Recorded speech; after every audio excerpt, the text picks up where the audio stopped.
Good morning, or good afternoon, or good evening.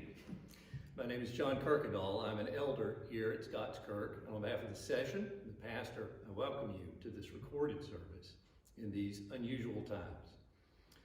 I call your attention to a virtual bulletin that is available for download. It has the order of service and a variety of announcements in it. One of those is a reminder that the church stands ready to help.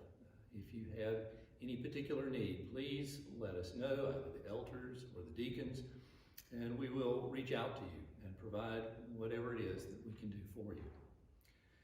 I also ask that you consider mailing your tithes or offerings to the church. The address is in that bulletin. And I remind you that the Adult Quarterly will continue to provide Sunday school lessons for you on your own, even without the benefit of teaching. And I encourage you to follow along Dr. Dugan's lessons from the book of Matthew as these weeks progress. It is from the book of Matthew that I've drawn the call to worship today, reminding us who is this God whom we serve. This is from Matthew chapter 16, beginning at verse 13. Now, when Jesus came to the region of Caesarea Philippi, he asked his disciples, "Who do people say the Son of Man is?" And they said, "Some say John the Baptist, others say Elijah, others Jeremiah or one of the prophets." And he said to them, "But who do you say that I am?" Simon Peter replied, "You are the Christ, the Son of the living God." Let's pray together.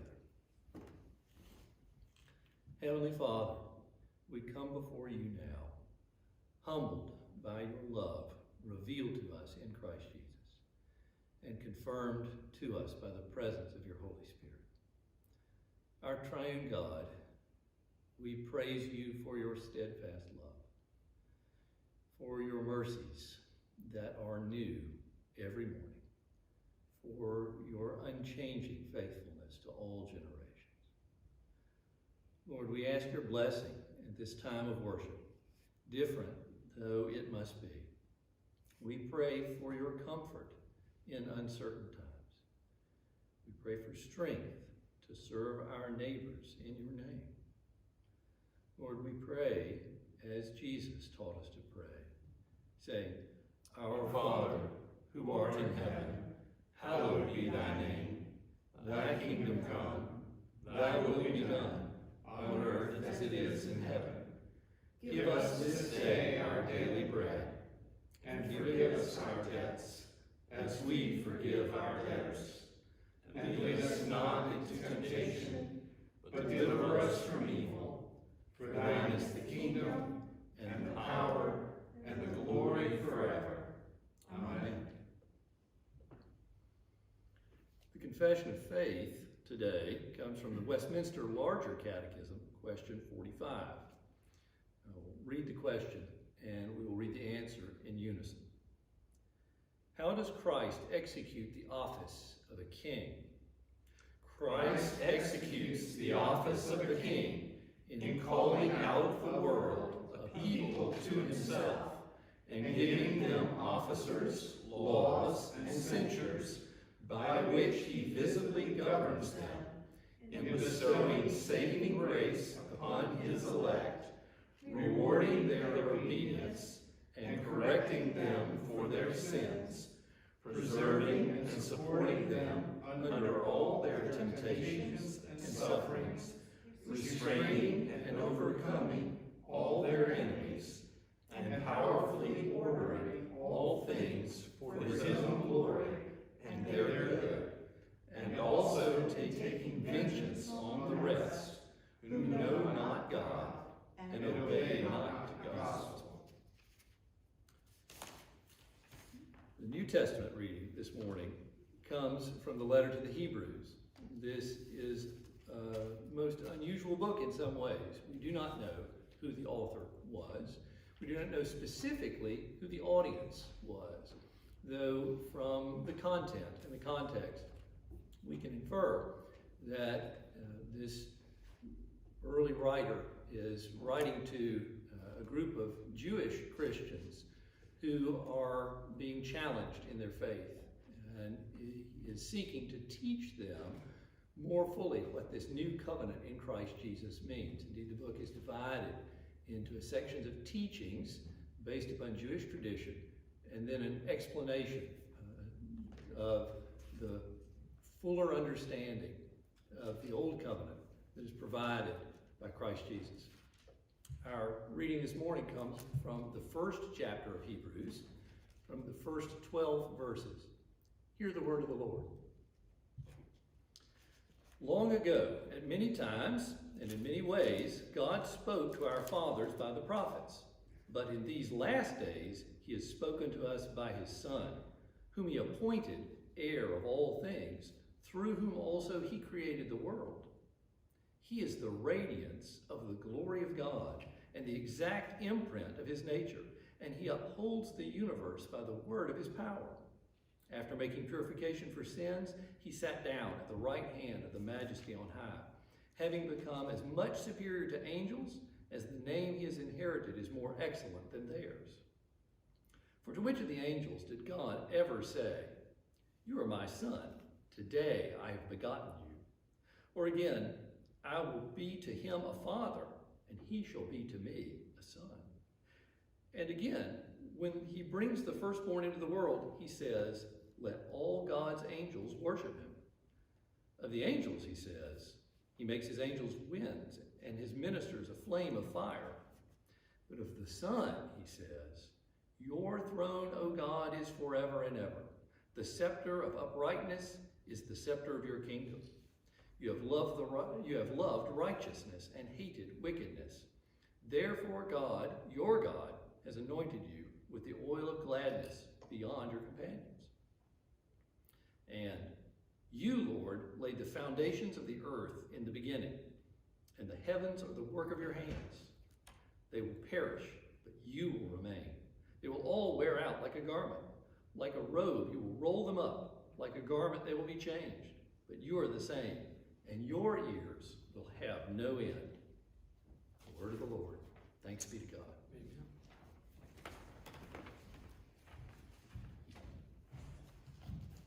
Let us pray together. O God, you are our refuge and strength, a very present help in time of trouble. We give you thanks, O Father, Son, and Holy Spirit, that you reign. And as the creator of the heavens and the earth, you do whatever pleases you. Your thoughts are higher than our thoughts, your ways than our ways. Oh, let us lean not on our own understanding, but in all of our ways acknowledge you. We come today in the merit, the righteousness of the Lord Jesus Christ, and in his atoning blood, not in our own goodness, but graciously looking to him, Lord, by your grace, as you have from heaven come down and given us what we did not deserve. You have redeemed us and called us a people. We who were not a people, we who were in darkness, have been brought into the kingdom of your marvelous light, the kingdom of your beloved Son. And even as he is the king of his church, even as he is the great head of it, we know that he will care for us, that he will watch over us and shepherd us as the good shepherd. Oh Lord, we thank you for the Spirit, that we who are separated by distance are indeed one in the same Holy Spirit, and we are guided by the same word. We have fellowship in the same Son. We have the same Father. We give you praise, Lord, that you have called us to worship you and that we are able to do so. We ask for your care to be with those who are hurting, for those who have lost jobs, for those experiencing financial hardship, who have lost quite a bit of their retirement in the downturn in the markets. We think of all the trials that come from being unable to go out and do the things in this life that we would normally do, some of which are mundane, some of which are very important to us, chiefly gathering together as the body of Christ. We look forward to the day, Lord, when we will be able to come together again in corporate worship, in Bible studies, in our youth group, and in other ways. We ask for this time to be shortened, if you would be pleased, so that your name would be praised as a result, that you would receive the glory and fame and majesty for aiding your people. But Lord, if this time goes on for quite a while, we know that you are still reigning on your throne, that you are the one who steers the hearts of kings. You are over all presidents and Congress and governors and local magistrates. We pray for wisdom for them. And we also pray for wisdom for your church, for your people. Lord, spare human life. Give protection from this virus to those who are vulnerable, particularly. We pray for the elderly, those with underlying health conditions. We ask, Lord, that you would watch over every member of Scots Kirk and those that are dear to us.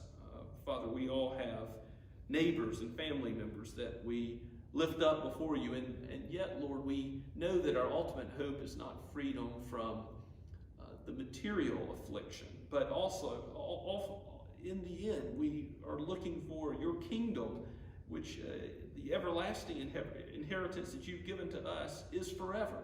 And so, Lord, use this time to wake up those who have not yet trusted in the Lord Jesus Christ, so that they may turn from complacency in looking to created things and turn to the Creator, he who is the Word, he who alone has the words of eternal life, he who is the way, the truth, and the life, our great King, our great prophet, our Savior.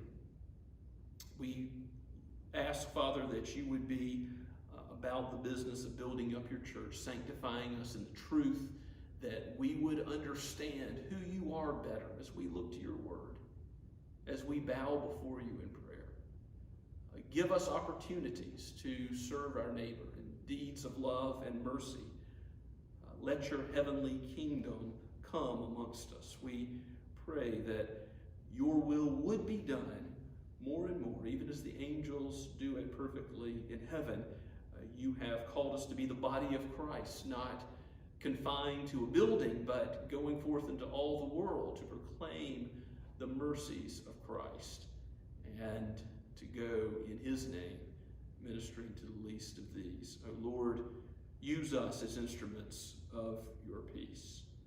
We pray for those that are in need. We think of those who are ill, for Rich Troutman, Father, for others who are already sick or hospitalized for other reasons. We know that you are the God of both the body and the soul, and so we look to you for help. We look to you for aid. You are our refuge and our fortress, a very present help in time of trouble. And so we look to you in the name of the Lord Jesus Christ and pray all these things through his name. Amen.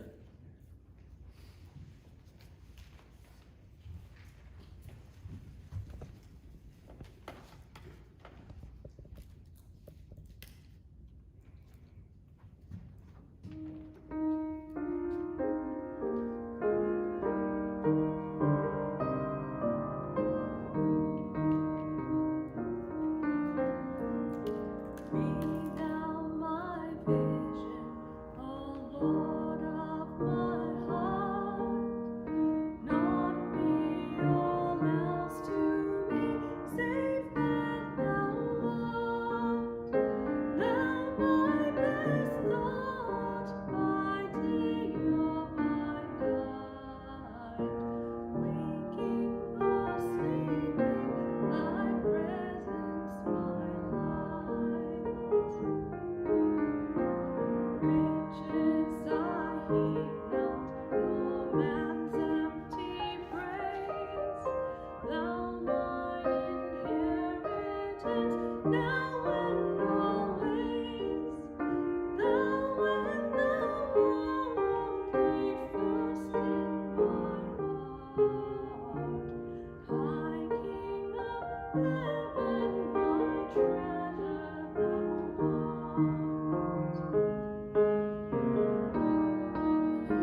please take your copy of God's Word and turn with me to Psalm 45.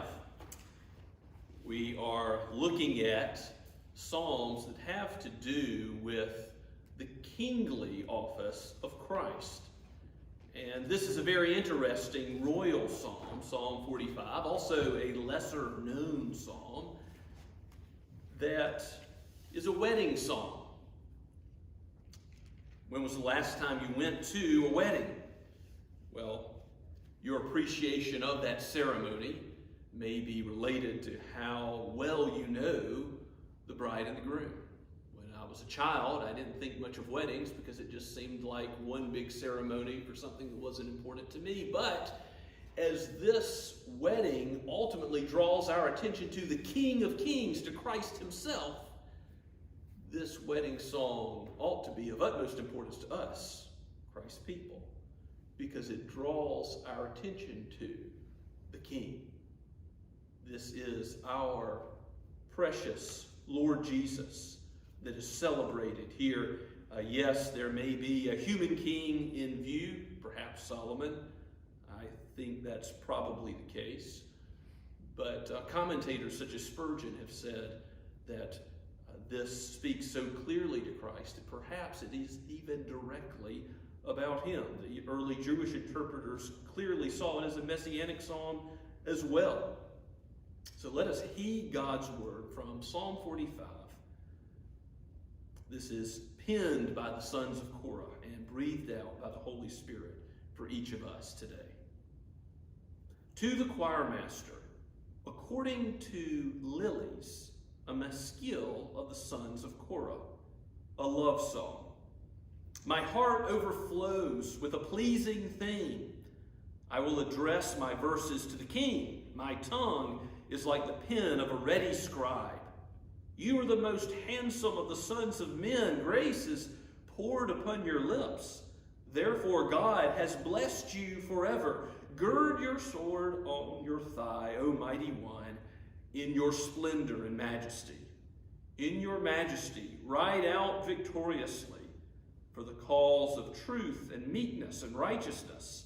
Let your right hand teach you awesome deeds. Your arrows are sharp in the heart of the king's enemies. The peoples fall under you. Your throne, O God, is forever and ever. The scepter of your kingdom is a scepter of uprightness. You have loved righteousness and hated wickedness. Therefore, God, your God, has anointed you with the oil of gladness beyond your companions. Your robes are all fragrant with myrrh and aloes and cassia. From ivory palaces, stringed instruments make you glad. Daughters of kings are among your ladies of honor. At your right hand stands the queen in gold of Ophir. Oh, hear, O daughter, and consider and incline your ear. Forget your people and your father's house, and the king will desire your beauty. Since he is your Lord, bow to him.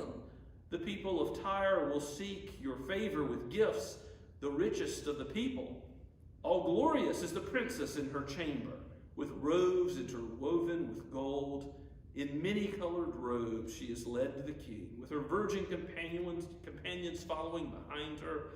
With joy and gladness they are led along as they enter the palace of the king.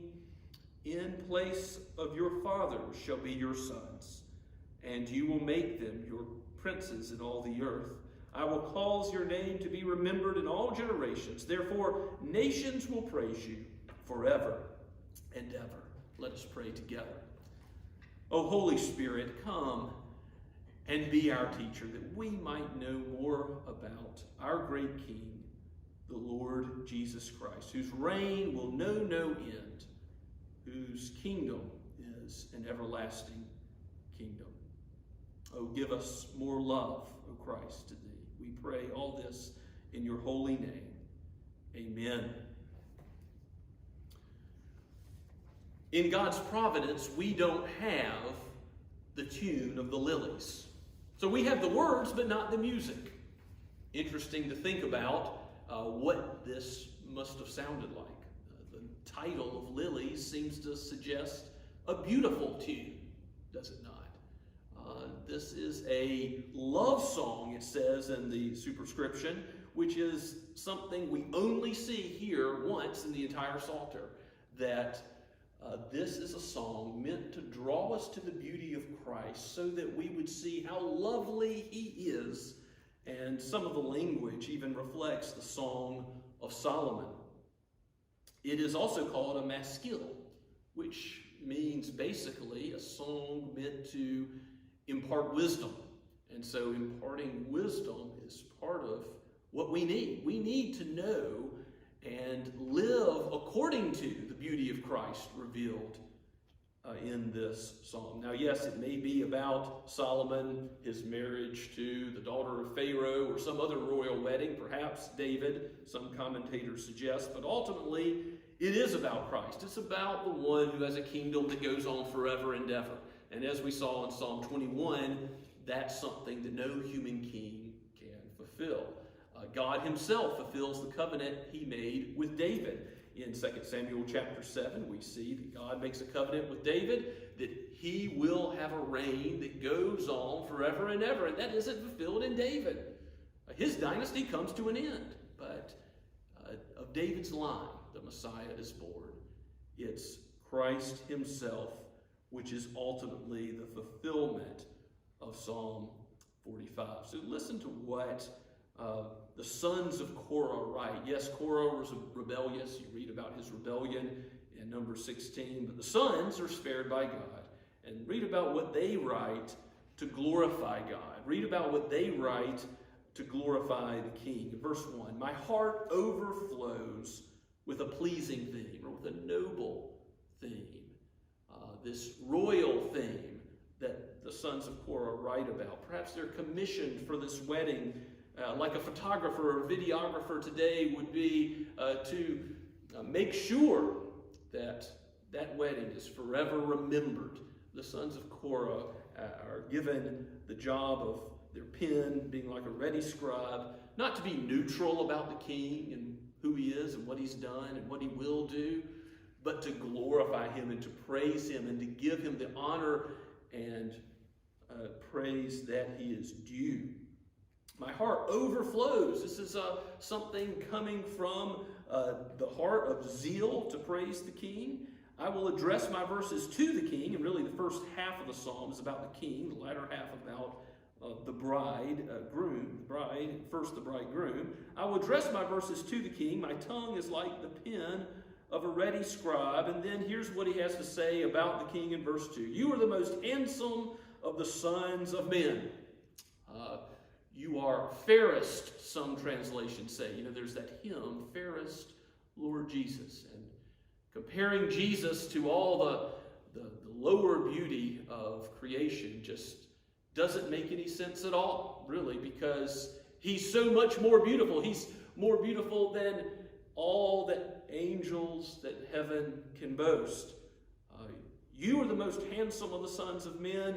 Grace is poured out on your lips. So it's not just an outward beauty that's in view, but it's an inward beauty that comes out in speech. And here you think about Jesus and how Jesus, as the prophet of prophets, the ultimate prophet, spoke on the earth. Well, when he spoke, people were left in amazement, saying, this man spoke with authority as no other. Luke 4:22, it's particularly mentioned that Jesus spoke gracious words. Interesting, as the Son of God, as we already heard this morning from Hebrews chapter 1, it's no surprise, as his very nature is divine, that he, as a prophet, he is unequaled. As a king, he is unequaled. He is the one who is the very definition of gracious speech. The whole gospel that we proclaim, the gospel of Christ, gracious speech, comes from Jesus' revelation of himself, of who he is. Therefore, God has blessed you forever. The Son is honored by the Father, and the Father honors the Son. This intertrinitarian giving of glory one to another we see revealed in texts like John 17 and the high priestly prayer of Christ. Christ is honored by the Father as the Son who is well-pleasing to the Father in everything he does, in all of how he lives. And he is a divine warrior. You see in the 3rd verse, he girds his sword on his thigh as a mighty one in splendor and majesty. And so this sword is a statement, isn't it, that he rules in power. He has power as king, both to save and to judge. If you look in Revelation chapter 19, you can read, I'll read starting at verse 11. Then I saw heaven opened, and behold, a white horse, and the one sitting on it is called Faithful and True.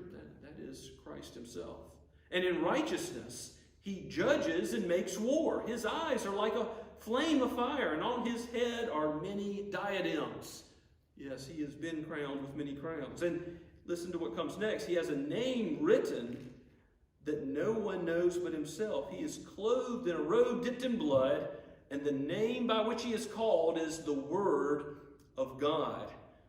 And the armies in heaven, arrayed in fine linen, white and pure, were following him on white horses. And from his mouth comes a sharp sword with which to strike down the nations. So there's judgment coming from Jesus' sword. And he will rule with a rod of iron. Psalm 2 speaks of Jesus' judgment in the same language. He will tread the winepress of the fury of the wrath of the God Almighty, and on his robe and his thigh he has a name written. Well, what is written on Jesus' thigh, where the sword belongs? King of Kings and Lord of Lords. No earthly power compares. Jesus is superlative. He is the high king. And so Jesus' splendor and majesty is also without compare. Solomon may have had a glimmer of majesty, the height of Israel's earthly glory. But Jesus' majesty is so much greater. And in verse 4, we read that his majesty comes from not only who he is as the all-powerful king, but also what he does. He rides out victoriously for the cause of truth and meekness and righteousness. Doesn't that describe Christ? He is meek. His yoke is, his burden is light, because when you trust in him, you will no longer be a slave to sin.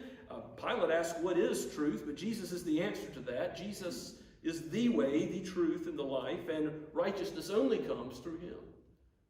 In the cross, righteousness and peace kiss. Right? Christ alone had a righteous life. He alone had the source of righteousness for us to enjoy God's presence in heaven forevermore. He is the ultimate truth and meek one and righteous one. So let your right hand teach awesome deeds. So not only will Jesus show us who he is, but he will teach others, and as the ultimate prophet, show the way so that these things, truth and righteousness and meekness, don't go by the wayside. It seems like sometimes they do in this world, that darkness is winning, that things aren't right. But Jesus is fighting as a divine warrior. He is battling for righteousness to come down like an ever-rolling stream, for truth not to be snuffed out. In the end, in the last judgment, it will prevail. The meek will inherit the earth. The humble will win, even though the world says that nice guys finish last, even though the world says that if you don't look out for yourself, if you don't look out for number one, you'll get run over. Here, Jesus shows us the truth. He fights for us, and at the last day, all things will be made clear.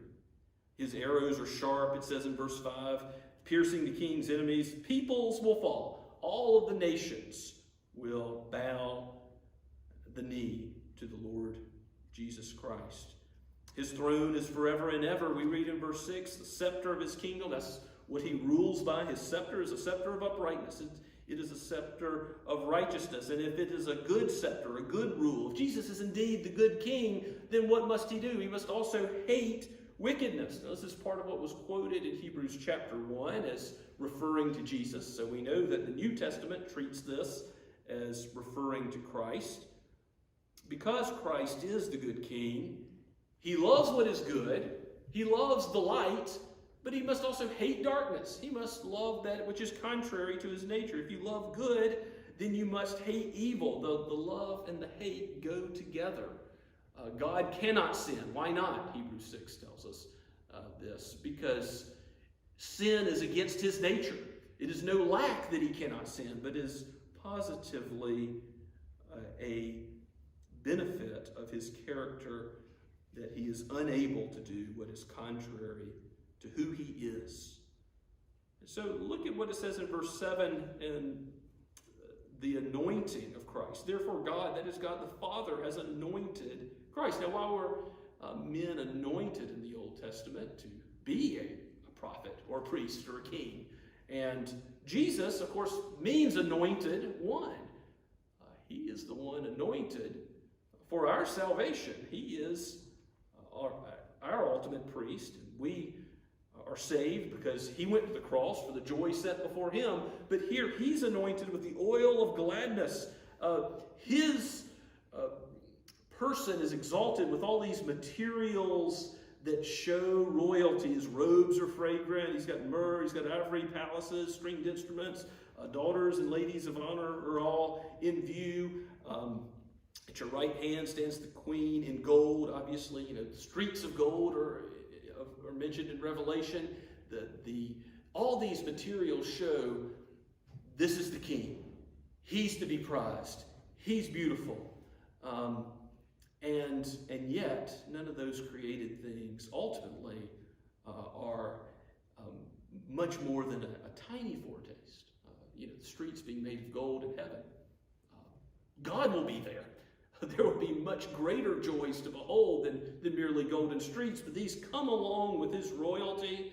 And now as we turn to look to the bride, look at verse 10, we'll see how we, the church, are to respond to such a great king, to such a mighty and majestic Lord. Hear, O daughter, and consider and incline your ear. Forget your people in your father's house, and the king will desire your beauty. Since he is your Lord, bow to him. This calls to mind Genesis 2. Leave and cleave, where the man is to not any longer consider his own family the priority, but his wife. And this new oneness is something that we will have with Christ. We are like a Gentile from another land. It says the people of Tyre will seek your favor with gifts, the richest of people. Well, we are to forsake all earthly association for the new family that we have in Christ, the new fellowship that we have in Christ. And all glorious is the princess in her chamber. Why? As Rick Phillips says, the bride doesn't just roll out of bed on her wedding day and then run her fingers through her hair and say, I'm here for my wedding. No, she's prepared herself. And the scriptures use that same imagery so that we would prepare ourselves for the coming of our bridegroom, Christ. That image of Christ in the church is highlighted in Ephesians chapter 5, 2 Corinthians 11. And again, if you want to turn back to Revelation chapter 19,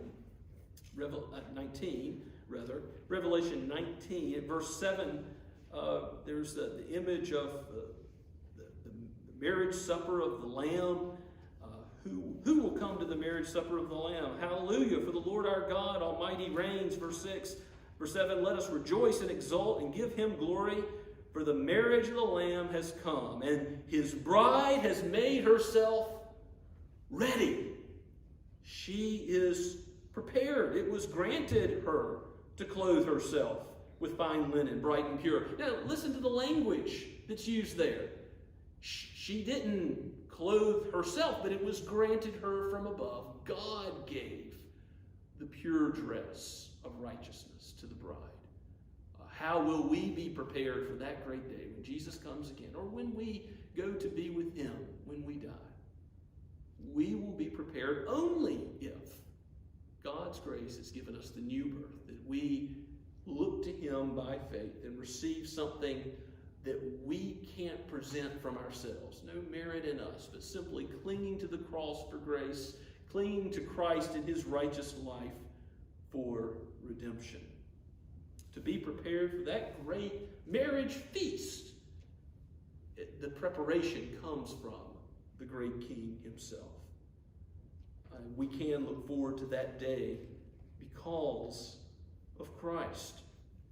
And the psalm ends in the last couple of verses looking toward the fame of Christ, that it will be remembered forever. Look at verse 16. And in the place of your fathers shall be your sons.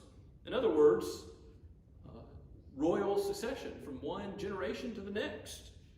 You will make them princes in all the earth. I will cause your name to be remembered in all generations. Therefore, nations will praise you forever and ever. And yes, all of human history and time is structured around the Lord Jesus Christ. We live in 2020, the year of our Lord, because of the fame of Christ. But this is just the beginning of his fame.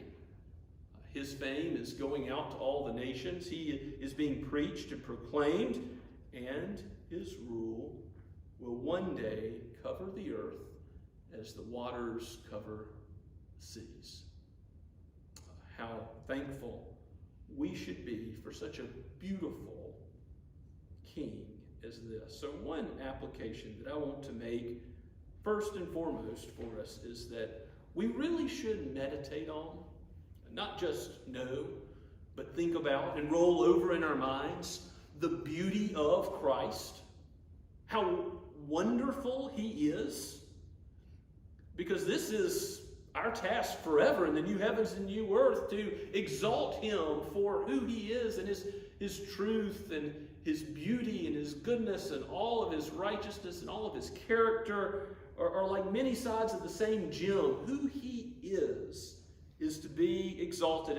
And that's, you might say, an application of the heart, because sometimes an application can relate to how you parent or how you relate to your non-believing neighbor. But here's an application that relates directly to God himself. Is your heart aflame? Is your heart hot like the psalmist for Christ? I think if we're honest, we can all admit our heart is not as hot as it ought to be. We all fall short in this area of God's glory. We all fail to appreciate his beauty, even as nature reflects his beauty, even as the Word supremely shows us his beauty. We fail to appreciate him as he is, and we need the Holy Spirit to revive us again. We need the Holy Spirit to kindle in us a new zeal to love him. And we can pray that prayer, "O Lord, I believe, help my unbelief," as the disciples prayed.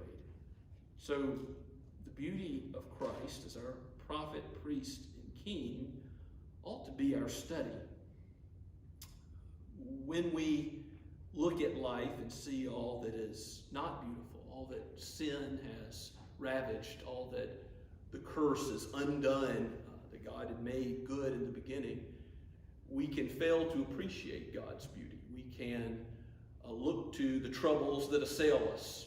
We can look to the circumstances where it seems like righteousness and truth and meekness are not being upheld. We can look to trials like the spread of this pestilence, this disease, and we can fail to remember that on the throne, seated at God's right hand, is the Lord Jesus Christ, and he's reigning still. He has all authority in heaven and earth. I want to show you from Romans chapter 11 what the Apostle Paul, what causes the Apostle Paul to break out into doxology and praise Christ's kingly rule, that there is no rogue molecule, that there is nothing outside of his control. He's just finished talking about Israel in the context of the book of Romans. So we're going to look at the end of chapter 11. But he asks the question, well, what about Israel? Since so many are rejecting the Messiah, things don't seem right. It doesn't seem right that God's people, God's covenant people of old, are in such large number rejecting the Messiah. But here's Here's what Paul says in verse 33. Oh, the depth of the riches and wisdom of God, even in light of things that aren't understood by us. How unsearchable are his judgments and inscrutable his ways. For who has known the mind of the Lord, or who has been his counselor? In other words, like Job, we have to clap our hand over our mouth and confess that God knows what he's doing, that he does all things well, even when we don't understand his ways. Who's given a gift to him that he might be repaid? And then look at that great statement in verse 36. For from him, and through him, and to him are all things. To him be the glory forever. This is a statement that is comprehensive. Christ is the creator. He's also the sustainer. Everything's from him, but everything is through him. Everything falls out in this life through his will. And all things work to his glory and the good of his people, as Paul's already so eloquently put forth in Romans chapter 8. So when we don't understand the way that this world is working, we can have confidence that our God does, that he remains on the throne, seated at God's right hand, that Christ is reigning well for his people. Are you ready to meet him? Are you ready to go to the marriage supper of the Lamb? There is only one place to find goodness. There is only one who is good, Jesus said to the rich young ruler. There's only one place to find that righteousness, to find that atonement from sin. One substitutionary righteousness that comes from the Lamb of God slain for sinners. His robe is dipped in blood. On his head are many crowns. He is the great King to be celebrated. There is nowhere else to look. No other holy book, no other earthly hope. No idol can satisfy but Christ. Christ alone has the words of eternal life.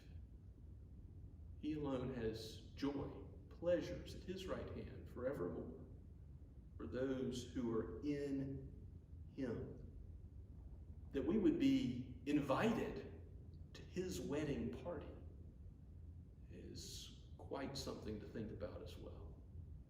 Let's pray together. Father, we praise you for this text of Scripture, that we might sing and pray about the beauty of our Messiah, the one you sent so that we would be ready for the marriage supper of the Lamb. Lord, if there are any hearing this word who have not yet trusted in Christ, oh Lord, would you take away every prop, everything on earth that might resemble solid ground, that it might be shown for what it is, sinking sand, and that the Lord Christ himself would alone be our rock, our refuge, our fortress, a very present help in time of trouble. And be near to your church, O Lord. Be near to your people. Minister to the needy. You do not snuff out a faintly burning wick, but you are the good shepherd of the sheep, and you leave the 99 to go after the one. Oh, give us more love for you. We desperately need your Holy Spirit to keep working in our hearts so that we will follow you faithfully. We pray all this in the faithful one's name, the high King of heaven, in Christ's name. Amen. And now let us respond to the word preached, singing together Psalm 45b.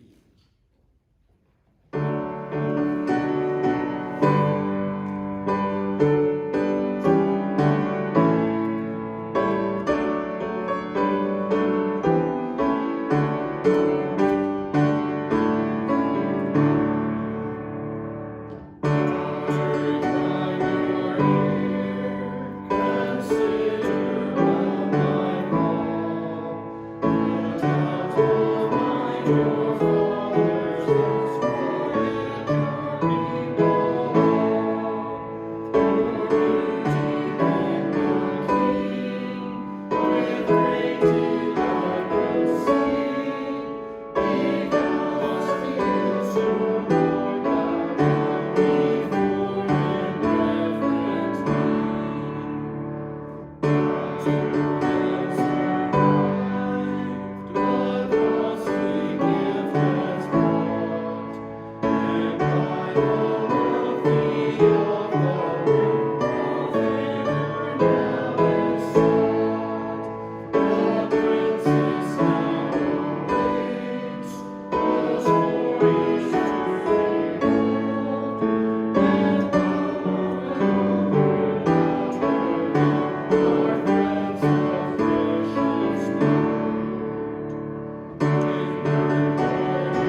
Now go with God's blessing.